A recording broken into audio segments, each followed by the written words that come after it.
Continue to remember Chris Hani, as today marks 28 years after his assassination.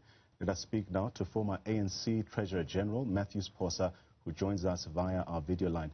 Dr. Phosa, a pleasure to have you on our program this afternoon. Now, most of the time when people speak of Chris Hani, a lot of the discussion lies on his death. While it's very fitting that we commemorate his death, let's speak about Hani's life. And just tell us about him joining the ANC Youth League at the age of 15 and later joining the MK. What was his role in the fight for liberation? Well, that's history. That's when he joined the ANC Youth League when he was very, very young, one of the youngest, I suppose, those days. But I came across Chris Hani when he was already in the leadership of the ANC, and I was working in the underground in the then Eastern Transvaal doing political and military work. And I met him in Maputo with Joe Slovo, Joe Mudise, Jacob Zuma, and others, where we were taking instructions from them to do political work as well as military work. And when I was thrown out to exile after a threat of assassination to of myself, I worked with Chris Hani every day because I was in charge of operations from Mozambique leading into the KZN and Eastern Cape and the so-called Eastern Transvaal. And Chris Hani gave us instructions every day through our military radio communication, him and Joe Mudise. So daily, my commissar gave me instructions. He was a very inspiring man in the context of military situation and politically.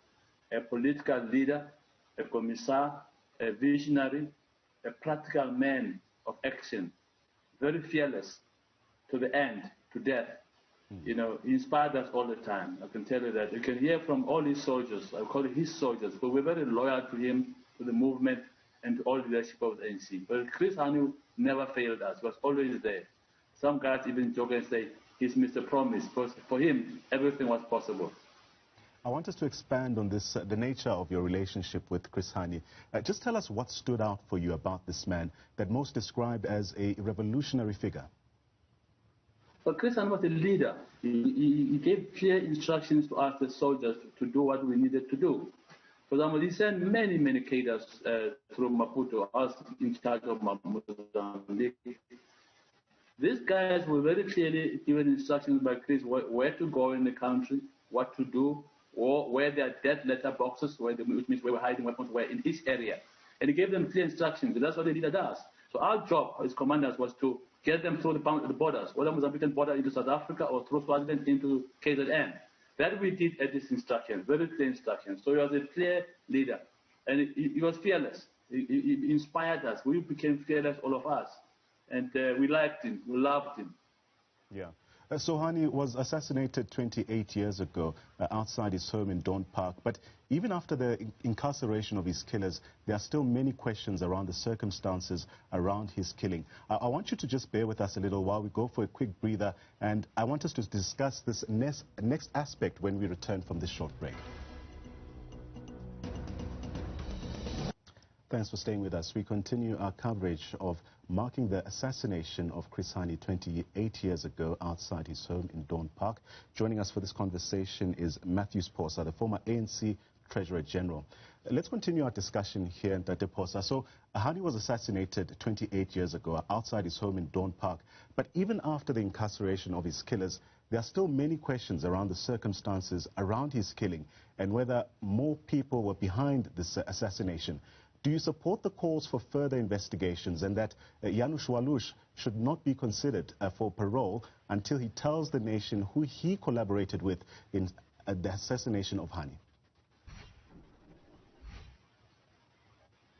Let me tell you, sir, when the blood of Hani was still fresh on the floor, the alliance, which is the ANC, the SSCP, and COSATU, appointed me to join the South African Police and Intelligence on their behalf to do the investigation. With different theories that we're investigating. Was he killed by the regime at the time? Was he killed by the right wing inside the country or the international right wing? Or was he killed by members of the ANC? We didn't nest any theory, we examined each theory. And quick in that investigation, Walusz was arrested, W. Lewis and his W. Lewis family were arrested. I am one of those in the investigation team who never accepted Walus was the only one, or David Lewis was the only one with him. I still hold the view today. They are hiding something big.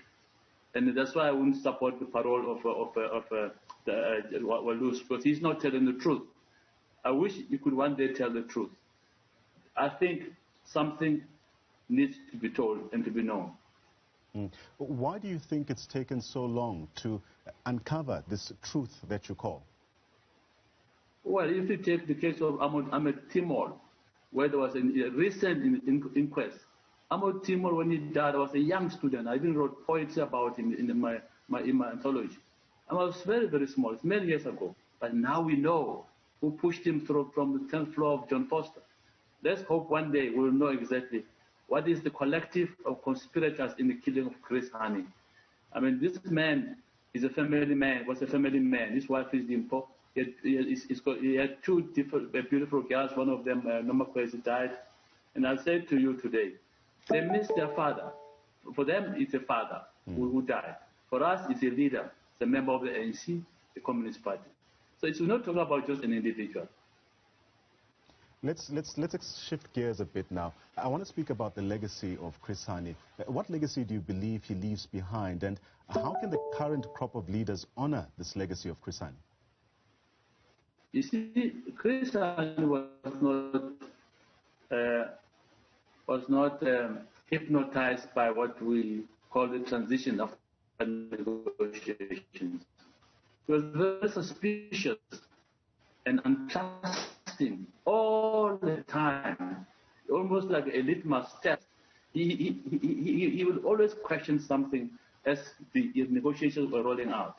He made a statement, which is historic, that if one day ANC leaders were to find themselves confused by Mercedes-Benz and start betraying the people of South Africa should rise against them and overthrow the ANC. It's a bold leader, visionary leader, who foresaw that at some point our Mercedes-Benz and blue lights would intoxicate us and would begin to loot the treasury, which is exactly what is happening now. I want us to expand on this aspect of Dr. Chris Hani being very frank in the way that he spoke. Considering the high levels of unemployment, I mean, we look at inequality and slow economic growth in the country. What do you think he'd be saying about the current state of affairs in South Africa? You see, history is interesting. They're very interesting false prophets of what they think Chris Hani would have said. Don't take them serious. It doesn't matter in which party they belong. If you take Chris Hani, one of the issues there, was whether or not the leadership in exile was effectively prosecuting the struggle. And the youth of Chris Hani were very rebellious. I mean, Chris Hani was nearly expelled with Khaisha and Hakan and others. But they taking very revolutionary and rebellious positions, impatient with a lazy leadership which was not moving forward. Now, that impatience will have shown itself today. I mean, they would have said to the ANC leadership, come guys, you're so confused.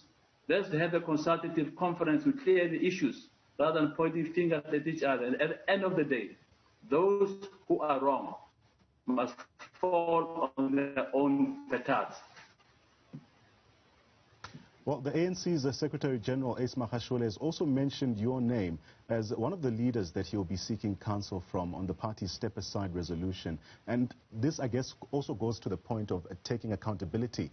Have you met with him, and what kind of advice would you be offering to Tate Magashule? I understand from your reports that I'm supposed to meet with him tomorrow, and I confirmed with him he did say we should meet tomorrow. I welcome a meeting with any comrade on any subject matter. I'm not able, in all fairness, to say what I should say to him before I hear what he has to say. Remember, I'm a lawyer. I need to hear what he has to say, then I can respond. All right. But let's now speak about the seriousness of the step-aside resolution adopted by the NEC of the ANC. What are your thoughts on this? I'm one of the architects of step-aside. I spent nights drafting a lot of those paragraphs. I know it from A to Z. Nothing surprises me.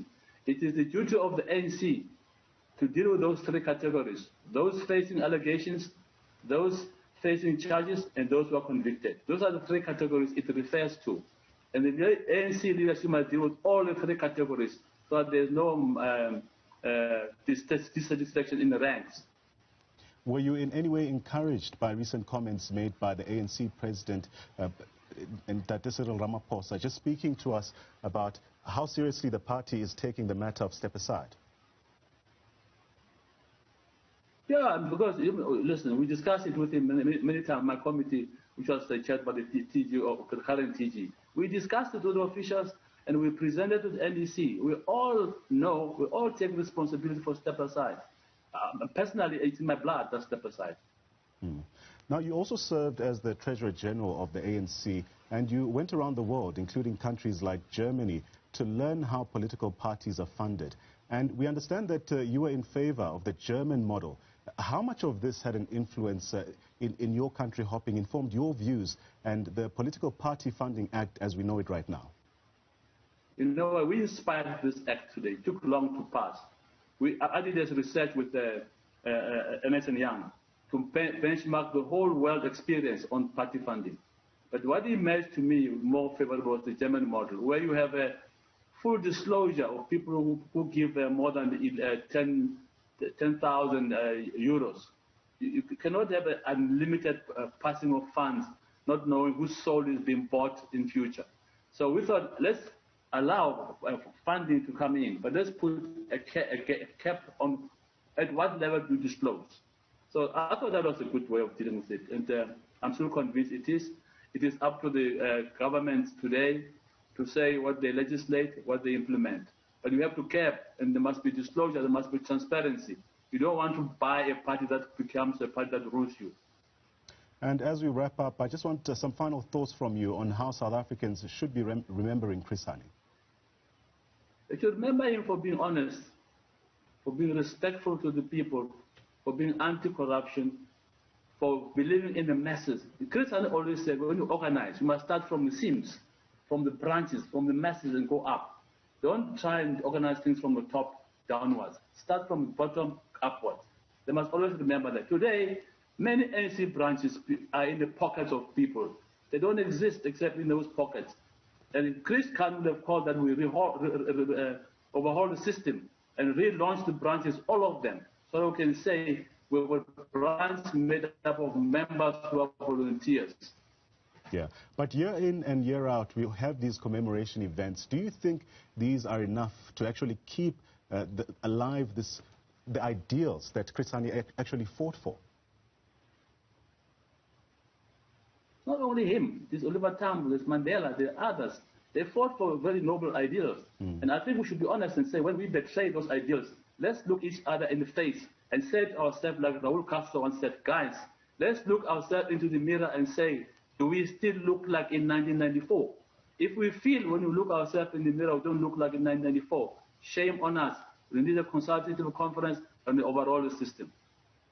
Dr. Phosa, thank you very much for your time. That was Mathews Phosa, the former Treasurer General of the ANC, speaking to us there about the life and times of Chris Hani. Let's move to